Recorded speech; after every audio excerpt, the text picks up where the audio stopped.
Somehow it feels very special walking through vineyards with these beautiful red grapes which produce the red wine which Winston Churchill, Britain's great wartime leader, loved so much. His favourite red wine. It's important to state that indeed it is true that champagne was his absolute favourite tipple, Pol Roger, but the red wine, that was a question of always putting Melnik 55 first. And there is a story as well that on occasion Churchill actually sent soldiers from the British Army to Melnik in order to collect his 2 barrels a year. Of course, when in Melnik, you have to come to the most famous vineyard. Oh, I yes. think it's the most famous vineyard. It right? is. It is. For a tour. We start from here. This is our wall of fame. Yeah. You said we're the most famous winery. Well, we are. The winery was opened in 2013, and for 10 years we have many awards for our wines. We have from world's, European, Balkan, Bulgarian competitions for wine. 3 years in a row, our winery is top 100 of the world's best vineyards. Our winery is only 10 years old, but it is family owned. The family that owns the winery keeps at home documents that are proving that they used to grow vineyards and make wine already 200 years. So behind this wall with the awards and all this here, there is a long family tradition. Melnik is famous in Bulgaria, and in Bulgaria, when you say Melnik, people understand wine.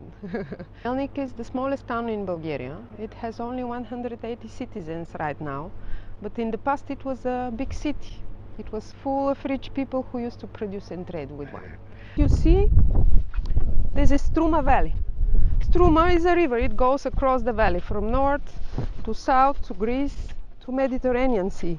The windmills are in Greece already. The border is very close. That's already Greece. Oh, yes, border is 10 kilometers from here. And this valley is surrounded by mountains from everywhere. We have 5 mountains surrounding the valley. We're like a big nest here. And by the river, here comes Mediterranean air. This air circulates only in the valley. It doesn't go north because on the north is starting Kresna Gorge. This gorge stops this air to go further, and the climate here is very different from the other parts in Bulgaria. It's more like in Greece. It means that we have a really hot and dry summer. Yeah, absolutely. Yeah, it's October now and it's still very warm. Yeah, millions of years ago this valley was full of water. It was a big lake, and the soil here in fact is from the bottom of this lake, of sediments. So if you go back to Melnik, you will see the levels of the sediments on these sandy pyramids. This soil is not very rich. That's not a good soil for vegetables. Yeah. But it's perfect for vineyards. Yeah. And also perfect for storage underground as well. Exactly. We have 18 different varieties in our vineyards. We have 12 red varieties and only 6 whites because it is too hot here for the white varieties. Now, Winston Churchill, really his totally favourite wine was Pol Roger champagne, but his favourite red wine, it is claimed, was from Melnik. Yes. Can you tell me where the vineyards were for Churchill's? Well, I don't know the vineyards where they were exactly, but the village he used to buy from is over there. This is Hârsovo, the village of Hârsovo. In village of Hârsovo is the oldest winery in the region. That's broad-leaf Melnik variety. That's autochthonic variety that is grown only in Struma Valley. You cannot find it elsewhere in the world. In the world. Even not in the other parts of Bulgaria. Broadleaf Melnik has a very specific taste. That's not a heavy, full-bodied wine. It's easy drinking with light body, but in the same time rich of tannins, a very expressive red wine. Thank you. So Churchill would have been enjoying his food, a cigar, and just some easy drinking Melnik. Yeah. Local people, by the way, they joke a lot about this wine because it's easy drinking. That's really easy drinking. And they say, well, you can drink and drink and drink to a certain point. You feel okay, your head is clean. Let's say after the third glass of wine, you want to go, to leave. You start, you go, but your legs are not following you because that's an easy drinking wine. Well, Usually we start picking up the grapes mid of August, and we end up with the white ones, and we end up with the red ones, with the broad-leaved Melnik, end of October. So for this year we're almost done with the harvest. We pick up the grape by hand in those plastic cases, and I they saw in the field. and they bring the grape here where it is again sorted by hand. This is the sorting line. It is partly disassembled now, so again by hand we remove sticks, leaves, something that shouldn't go into the wine, and then grape goes to this machine. This is the crushing machine that separates the grape from the stems, from the branches. And you can see the installation is on wheels, so that we can move it to the tank that we prepared for the particular variety. So from this machine, the grape falls down directly into the tank or directly into the press. In our winery, we use gravity. Gravity is fast and efficient. It's also free. Yes. And also, this is good for the wine because less stress to the material, less transportation, no pumping, then quality of the wine is better. So here, you can see the holes on the ceiling. When it is for red wine, the grape goes down into the tank. For the red wine, everything ferments together, the skin, the juice, the seeds. But when we make white wine, the grape goes down to the press. It's visible over there. We put a long flexible tube, and for the white one we press the grape. We squeeze the juice, and only the juice ferments in the tanks. Here you can see the wine in the tanks. That's in this pipe. In the different, this one is empty, but you can also hear. In the different tanks, in some of the tanks it is from the new vintage. It is still fermenting, but in some of the tanks this is also wine that is aging. For example, this one here, this is Široka Melniška Loza, broad-leaved Melnik variety from 2021. In our winery, wine can age only in the stainless tank. This could be months, year, 2, 3, 5. Winemaker decides how long, and then directly bottled without aging in barrels, or it can age in the barrels. We make it different styles, with oak and without oak. For people who like the flavor added by the oak, from the oaks. There are people who like the wine to be more fruity, so they would buy wine that was aged only in the stainless tank. You can see that we have many tanks. This is because we have many varieties. We have 18 different varieties. In our winery, each variety ferments separately. If we make a blend of 2 or more varieties, we make it after the fermentation is over. That's the bottling machine, which is automatic. The empty bottles are coming from the storage. They are washed here. The air is removed from the bottles. They are filled with wine. They put screw, cork, whatever is the cover, capsules, labels. Okay, here's a question. You use both screw tops and corks? Yep. And also we have a special glass cover. Okay, but does it make a difference if you use a screw top? For our winery, the bottle that is with screw, this is a wine for direct consumption. Okay. It means that it aged enough and it is ready to open and drink. When it is with a cork, this is a wine with the potential for aging.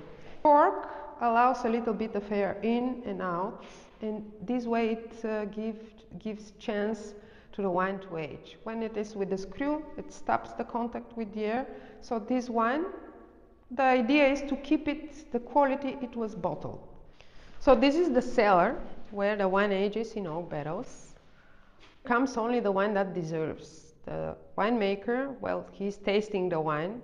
Many people say that's a perfect job, tasting wine all day long.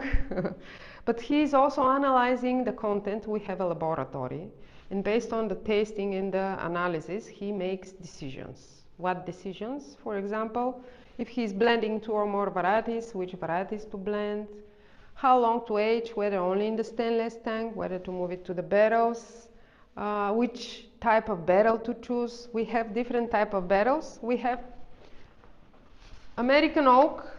This is oak from Canada. We have also French oak barrels. These are French. And also we have Bulgarian oak. That on this side everything is Bulgarian oak. The different type of oak, whether it is French or Bulgarian, adds different nuances of the flavor. So he decides which barrel to use. Our winemaker prefers to put Bulgarian wine in Bulgarian oak barrels. That's Chamala is Široka Melniška Loza from 2023. That's a Bulgarian barrel. He's like a painter who combines many colors to make the perfect harmony. In Melnik, almost every house used to have such a cellar dug into the ground. That's the bottom of the lake that I told you. That's sediment. Watch your head. And also the temperature here is constant. All the year round it is 14-15 degrees, which is also good for the wine.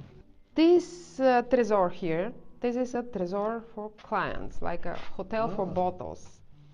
People who don't have a cellar or special place to keep and age their wine, they leave it here. Wow. Each bottle has a number. The client receives a certificate with the number. Whenever they need it, they can come and take it, or we can send it to them. I don't know which is the biggest market for us abroad, but we export to Germany, we export to France, to Italy, to Belgium, to Austria, to UK, to US, to Japan. But small quantities, because most of the varieties we grow are almost unknown abroad.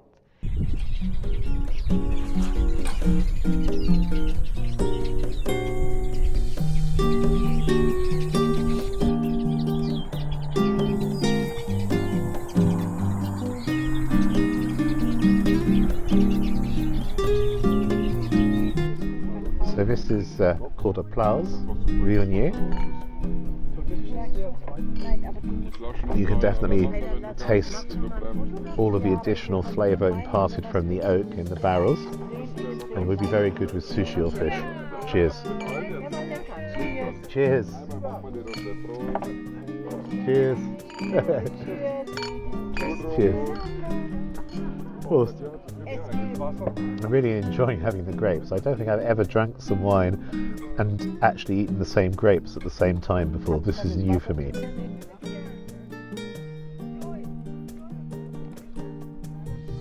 Oh, I like this. I quite like this. Ah, this is the orange wine. So Christina, this is the famous orange wine. Well, this is the famous orange wine of our winery. Of your winery? Yeah, but you told me the plastic bottles Yeah, in the street. in Melnik. This is normally orange wine, Usually this is. but yours is much better. So this is kind of a local tradition. Yeah.